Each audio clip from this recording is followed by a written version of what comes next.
It was definitely loose, a lot of smiles. As the guys were coming off the field, there was definitely a lot of hooting and hollering. Definitely a little bit of, I think some things said meant for the media. Like, everybody counted us out, and they kind of ducked in the locker room. And, other kind of things that were said as well. Like, that's Eagles football. That's the way we play. I didn't get the sense that any of them were surprised. I know the rest of the world was, but they didn't seem to be surprised. And, they definitely seemed confident. They were enjoying it for last night. They all said, Chip Kelly says it's another win, but let's be honest. You beat Belichick and Brady in their house. You did stuff to them that doesn't happen very much. And they know that, and they were definitely taking some positives away from it. All right, let's get to the grades in just a second. But first, Chip Kelly yesterday, he had been given Fs for multiple weeks in a row. Did you see – I think it was 3 straight weeks in a row, by the way. Did you see a different Chip Kelly during and after the game yesterday? I saw a different one from the sense that he did things differently, and the whole Sproles thing is the biggest part of that. But to me, I think the biggest aspect of it all from Chip Kelly is, he definitely was willing to make some changes. He didn't care about the money that DeMarco Murray's getting, and he definitely went the mark of Darren Sproles. To me, that was huge. That was a huge change, and it's something that the Eagles definitely needed. It was a shot in the arm. Benching Miles Austin healthy sent a message, I believe. And so to that extent, I would say yes, it was a different Chip Kelly, but it was sort of the same stubborn guy in the post-game press conference and then again today, and that, in a sense, does scare me a little bit. And that's what I was, a guy called in earlier and asked, do I trust Chip Kelly? And I said, you know what? No, I don't, because I saw Kelly go under center more, try to make it a better offense for Murray in the past, and then they've completely got away from going under center. So do you trust that Chip Kelly will stick with Barner and Sproles and Matthews as more of the feature guys on this team, or do you take him at his word that it's all matchup based? That is the great question. That is the million-dollar question. As I walked out of Gillette Stadium last night, that I was really thinking a lot about was this a one-game thing, or, as he said in it, was it a matchup thing they saw, or is it something that's going to continue? And in my opinion, it needs to continue at least a little bit further, just to see how long they can ride it out. Now, the other question is, I don't think Sproles can withstand that kind of, I'll say, beating week to week. So they may need to pick their spots where they do that kind of thing. Honestly, I think Ryan Matthews coming back would be huge right now, because he would deliver some things to the Eagles' running game that, Murray hasn't been doing, and to an extent that Sproles has been, without giving Sproles the beating, because you want him to still be such a deep and viable option to take a home run on a punt anytime he's out there. And at this point, that's what they got. Now the question is, will they be able to continue to get it? Yeah, and I think you're right. With Matthews, when he comes back, I think he takes a little bit of the load off of having to use Sproles so much. But do you think Murray is the odd man out, or does Barner become the odd man out? Oh, I think it's definitely Barner. I think Barner would definitely be the odd man out at that point. And the question is, how will the carries be disposed? I mean, look, Murray got less carries than Barner yesterday.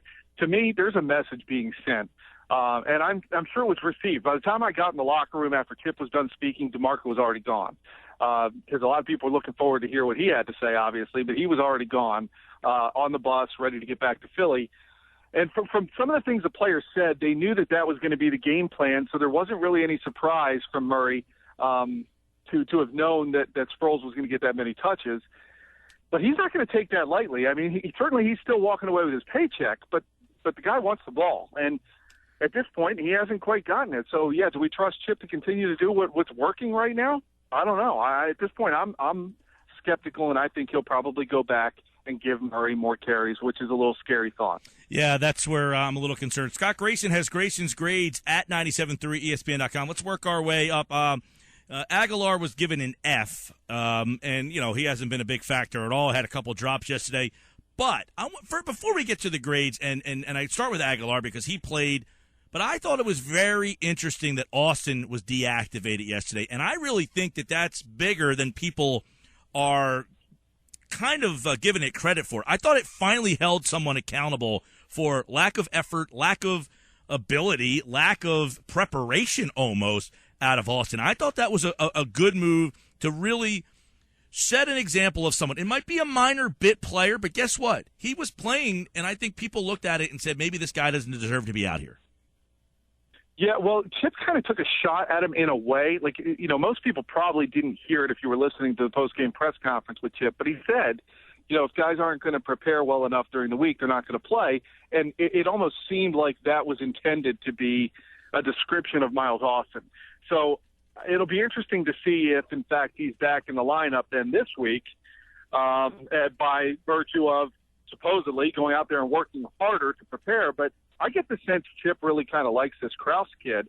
He had more catches than the first-round pick Aguilar in the game and targeted just as much. So I have a feeling that we're going to see Miles Austin slipping into the sunset, perhaps even getting cut at some point. That would be interesting. And again, I thought it sent a pretty good message. Let's go to the grades here. And I look at D's. You got Murray, but two guys on the offensive line. And a day where the line had played, where the running game helped out a little bit more, Lane Johnson and Alan Barber, you gave D's. Yeah, and that's strictly because I'm tired of seeing the penalties. Certainly no penalty comes at a good time, but they're drive killers. For that offense, any penalty is a drive killer because, their longest play from scrimmage was 20 yards. They don't have the ability to make up a holding penalty. So I understand they're going to happen, but early in the game when you're still trying to set a tone, on the first possession, I think it was Lane Johnson. The second offensive possession was Alan Barbary. Both of them committing big penalties that killed those drives. When it looked like with Sproles in there, the offense was getting its legs under it, not so fast. So those two guys, to me, I'm just tired of seeing those penalties, and I put a heavy weight on that grade there. Also, you look at the C's, Jordan Matthews, who all season long has kind of been in that malaise. It seems like he just can't have that breakout game.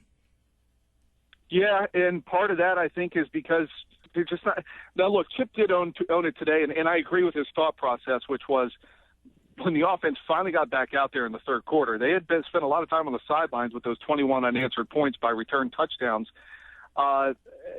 The game dictated running the ball more, so there just weren't as many passing opportunities. I get that. I think that's definitely the right call from a play-calling standpoint.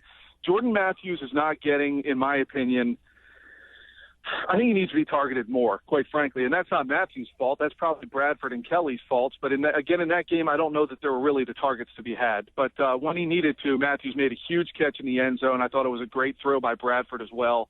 So it's just nice to see him make that big catch and show that he can still be that go-to guy in a clutch moment. What'd you think of Billy Davis yesterday? I liked – the question is, was it the scheme or was it the players actually playing better in the scheme more than they had the last 2 weeks? And I think it's a little of both. The blueprint on Tom Brady is if you can hit him early, even if you don't sack him, if you can hit him early, you can knock him out of his rhythm. They seem to apply that for sure. Barwin getting there. I think Vinny Curry hit him after he had thrown a ball and released it early in the game.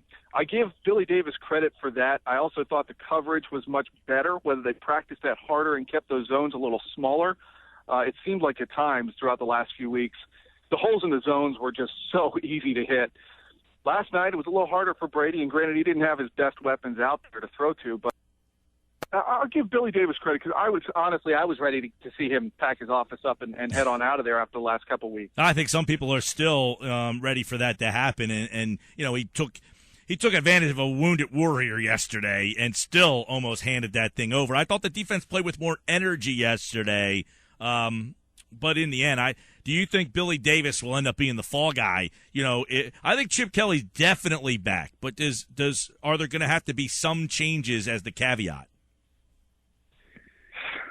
I guess it all depends on how the last 4 games go. I think that's going to be the narrative on what happens here in the offseason. If they somehow find a way to get into the playoffs and win this division, which is unbelievably very possible, then I don't know that there'll be too many changes made, even though that they might have finished with a sub-500 record. But I think it's what happens in these next 4 weeks will help determine that. In my opinion, Davis is not aggressive enough with blitzes. I can wait for the other team to make mistakes, but in this league, these quarterbacks are too good, and they're going to find ways to beat you. And so I'd like to see that maybe change a little bit. Maybe it will, maybe it won't. But whether or not he's back, I think is going to be dependent on what happens in these next 4 weeks. Because I agree with you. I think Chip is back.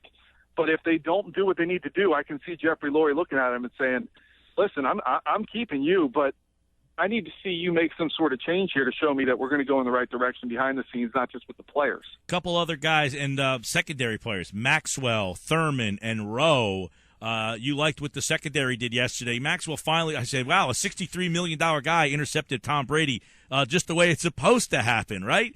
He got a pick yesterday. Thurman got beat a couple of times, but as you said, he's been around the ball, 10 tackles yesterday. He wasn't great in coverage, I thought. But I thought Rowe, and I said this before, I thought it was a crime that they didn't give this guy a chance to play more throughout the course of the year.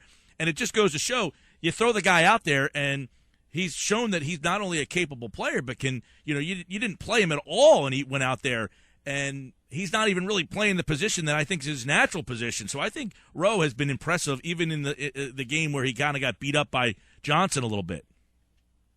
Yeah, I would agree. The biggest thing out of what you just said I take as well is that I was afraid that here's a guy who hadn't played much and then was thrown into the fire against Calvin Johnson. And I was afraid that his confidence was just going to be very rattled. But what it showed me was here in his first start, he knew all week he was getting the start. He knew he was going to have the playing time. The preparation was there.